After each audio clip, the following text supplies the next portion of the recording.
gastando mais e vendendo o combustível mais barato na refinaria, esse prejuízo vai acumulando. Um dia você vai ter que pagar essa conta. Grande parte dessa dívida de 900 bilhões da Petrobras vem da interferência de preços via presidência, diretoria e conselho da Petrobras. Mas por que a redução do ICMS não acarreta isso? Não. Quem pede, entre aspas, é o governador, os governadores, e eu também zerei os impostos federais. Então ele perde de um lado na teoria para ganhar de outro, é isso? Não, ele equilibra? Olha É só. isso que eu não estou entendendo. O que acontece? Não foi canetada minha, foi um projeto que na Câmara estava tramitando e teve aceitação dos parlamentares. Por exemplo, o ICMS, em média, da gasolina estava 30%. Em média, no Brasil, tinha estado que cobrava 35%. Em cima do preço final. Nós passamos para 17%. Por exemplo, o preço do imposto federal na gasolina não era um percentual. Eu cobrava, o governo federal, 69 centavos por litro. Tá. Então, eu cobrava 69 centavos. Os 30 e pouco por cento equivalia um pouco mais de R$2 o imposto, os impostos. Juntando então, esses por dois. litro de gasolina se pagava, em média, R$2,70 de impostos. Reduziu o imposto estadual e eu zerei o imposto federal. De modo que o preço da gasolina foi lá para baixo. Mas aí os estados chiaram com isso? Chiaram, mas... Qual que é a contrapartida? Não teve contrapartida. A contrapartida haveria por parte minha, governo federal, se o total arrecadado de ICMS, o montante final, ele perdesse uma receita de 5% ou mais. Como não houve, é sinal que os estados passaram a arrecadar ICMS em outro lugar. Se você, por exemplo, vai encher teu tanque hoje, em vez de gastar R$250, gastou 200, R$50 você vai gastar em outra coisa. Vai gerar imposto em outra área. Imposto estadual, federal, seja o que for. Então não houve essa perda de arrecadação. E todo mundo ganhou com isso. Por que todo mundo ganhou com isso? O preço dos produtos de cesta básica, que subiram durante a pandemia, começaram a cair de preço. No último mês, caiu em média 11%. Mas para reduzir mais, teria que fazer o quê? Refinaria? Não. Com refinaria você pode reduzir mais, porque nós importamos parte da gasolina que consumimos e parte do diesel também. E você é obrigado a pagar o preço de mercado. Entendi. E esse preço alto lá fora influencia. Guerra, tudo A guerra também influenciou bastante. Entendi. E eu estava vendo uma das entrevistas do Lula, foi cobrado ele o lance da tal autocrítica do PT, e ele disse que quem tem que fazer a crítica são os adversários. Negativo. Hã? Eu faço autocrítica todo dia. É isso que eu ia perguntar. É isso que eu ia perguntar para o senhor. Eu tenho a sala da presidência e tem uma salinha do lado, né? A gente chama de confessionário.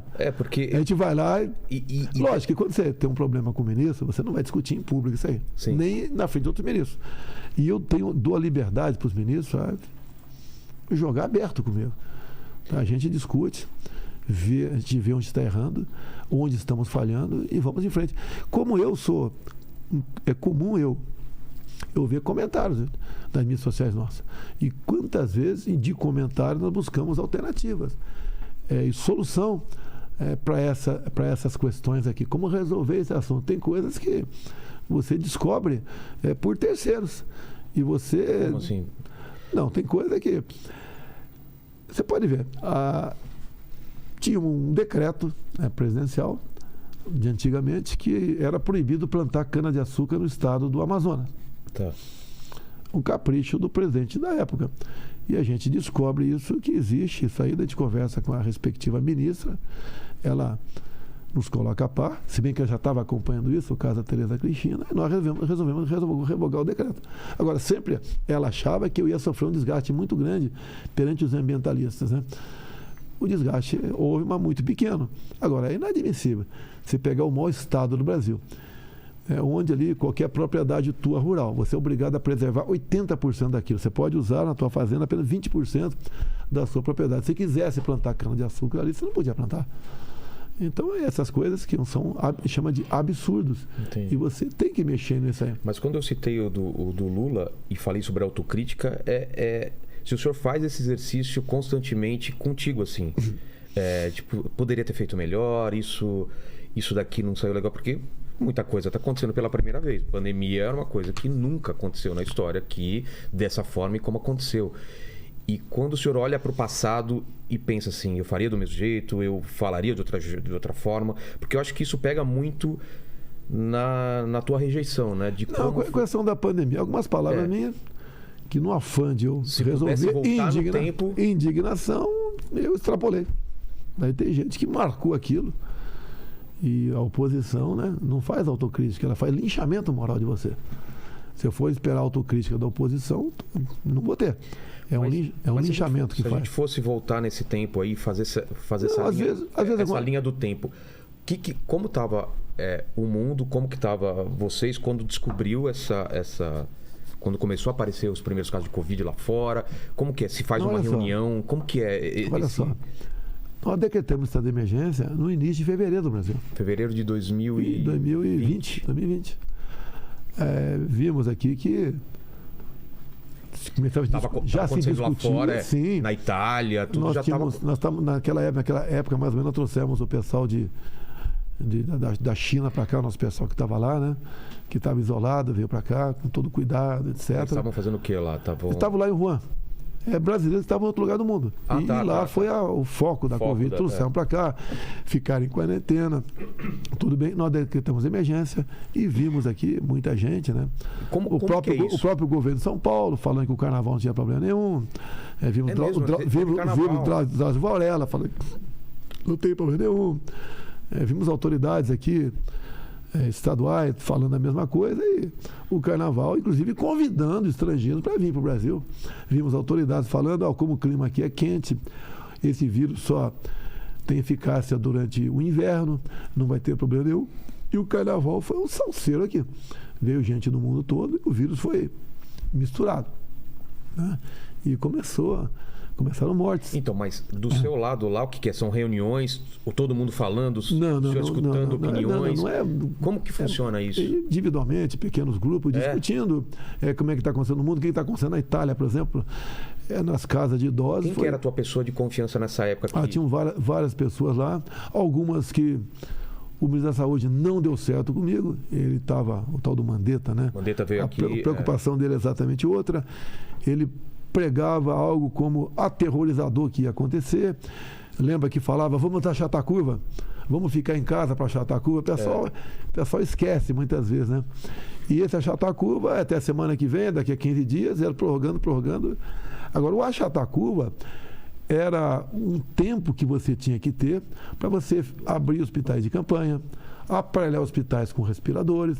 Era isso aí. E nós fizemos isso e as medidas restritivas continuaram se fazendo existir. Até porque, por decisão do Supremo Tribunal Federal, delegou-se competência para governadores e prefeitos tratar a questão da pandemia. Eu podia tomar medida mais restritiva do que o governador. E eu sempre fui contra. O senhor tinha essa prerrogativa? Tinha. Mais restritiva. Lembra fecha tudo? Sim. Eu podia, vamos supor... Podia fazer o quê, por exemplo? Fechar mais. Tá? Fechar... O Dória falou de fechar tudo. Fechar alguns bairros. Eu fecharia a cidade de São Paulo toda. Eu tinha esse poder. Nunca, por decreto meu, fechei uma só casa de comércio. Eu sempre preguei que as pessoas mais idosas e aquelas que tinham problema de saúde, né, com comorbidades, ficassem isoladas em casa. O resto tinha que trabalhar. Porque morre gente por Covid, morre como morreu. Mas se continuasse uma política de não trabalhar, ia morrer muito mais gente. O senhor acredita nisso mesmo? Iria morrer mais gente, talvez?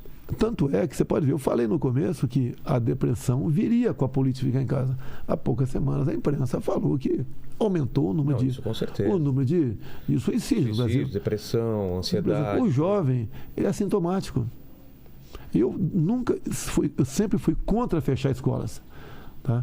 E alguns achavam que eu queria, onde vem a raiva de alguns, né? O cara quer matar criança, quer matar estudante. Morreram. Mas teu pensamento nessa hora estava como? Não, porque estava um pânico, ninguém sabia. Não, estava em pânico, sim. Todo mundo, ninguém tinha resposta. Na verdade, tinham várias linhas, mas tinha mais ou menos um certo consenso, tipo, não podemos deixar espalhar. Tem que ficar em casa, não é? Mas você viu depois que se contaminou mais gente em casa do que na rua. Mas teve esse levantamento? Estudo americano, tocante a isso aí. Então isso aconteceu. Então houve um pavor. A população foi diariamente alimentada com notícias só negativas. E em vez de você encorajar as pessoas a se cuidar no tocante ao vírus, as pessoas idosas assim, com comorbidade, Era um pânico generalizado. Tinha jovem aí apavorado, louco atrás de vacina, em 2020. Nenhuma vacina foi vendida em 2020 para país nenhum. Não tinha vacina. Começou a cobrança de vacina para cima de mim.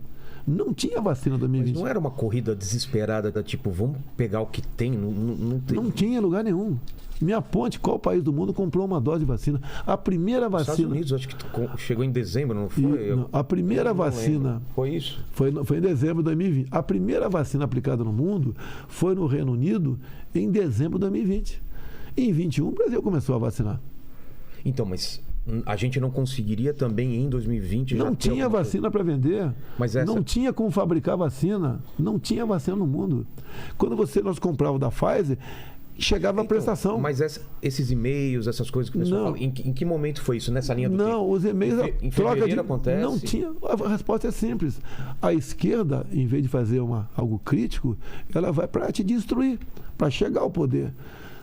Qual país do mundo comprou ou qual país do mundo vendeu vacina em 2020? Não tinha.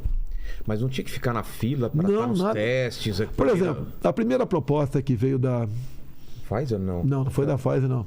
Acho que foi da AstraZeneca. Sim. Eram 2 bilhões de dólares no meio do ano. De investimento? Não. Comprar 2 bilhões de dólares. Já tinha que pagar. Para talvez entregar... Não tinha nenhum compromisso de entrega. Entregar a partir de janeiro. Como é que eu posso assinar uma coisa dessa? E daí te perguntava... Quais são os possíveis efeitos colaterais? Não respondiam. Apenas diziam que eles não se responsabilizavam por efeitos colaterais. Onde eu errei. Onde eu falei, vai que o cara vira jacaré. Não foi piada. Foi uma figura de linguagem. Da esquerda, a oposição, olha o cara debochando da vacina, vai virar jacaré. Mas não tem... É que é difícil. Então, o que acontece? É difícil falar agora olhando para trás. Mas não era bom apostar em todos os cavalos, assim, tipo, deixa o dinheiro. Eu sei, é muito dinheiro. É muito dinheiro. São 2 bilhões. Os efeitos colaterais você não conhece até hoje. Você não conhece até. A própria Pfizer diz que a partir de 23 que você vai conhecer os efeitos colaterais da vacina. Você não sabe ainda. Como é que posso eu me responsabilizar comprando a Pfizer, por exemplo, onde ela dizia isso? Quer ver uma coisa? A vacina para jovens, depois passou de 5 a 11 anos. O que foi falado pela Anvisa nossa? Que uma criança, logo após a vacina, olha, uma criança de 5 a 11 anos, logo após a vacina, os pais ficam de olho, porque ela poderia apresentar os seguintes sintomas: dores no peito, falta de ar ou palpitação. Daí a gente pergunta, tá, o pai da criança vai procurar o médico. Qual é o antídoto? Não sabemos. Vai que começa a morrer criança. Quem se responsabiliza por isso? Então, a Pfizer queria, no contrato, que eu assinasse embaixo. Eu me responsabilizasse. Conseguimos que o parlamento dissesse que a responsabilidade não era minha. Uma coisa é você comprar algo que já existe no mercado, outras vacinas que já existem. Mas nessa linha do tempo, o Dória, ele vai comprar vacina na China? Ele não comprou nenhuma dose. Quem comprou foi tudo o governo federal. Qual que estava a negociação? Como que estava a negociação? A negociação existia, via Butantan aqui. Ele era o garoto propaganda apenas. E todo dia ocupava 2 horas nas televisões. Mas essa briga também desgastou muito, né? Desgastou porque ele tinha sede do poder. Ele, no meu entender, não está fazendo aquilo por você. Está fazendo por um projeto de poder. É só isso. Tanto é que teve governador que se gabava, que te mandava a vacina para lá, que eu consegui. Não foi eu, quem conseguiu foi o governo federal. Então houve essa guerra. E o nosso governo não é que não se comunicava bem. Tinha problema com grande parte da imprensa, porque nós garroteamos as despesas com a propaganda oficial do governo. Como assim?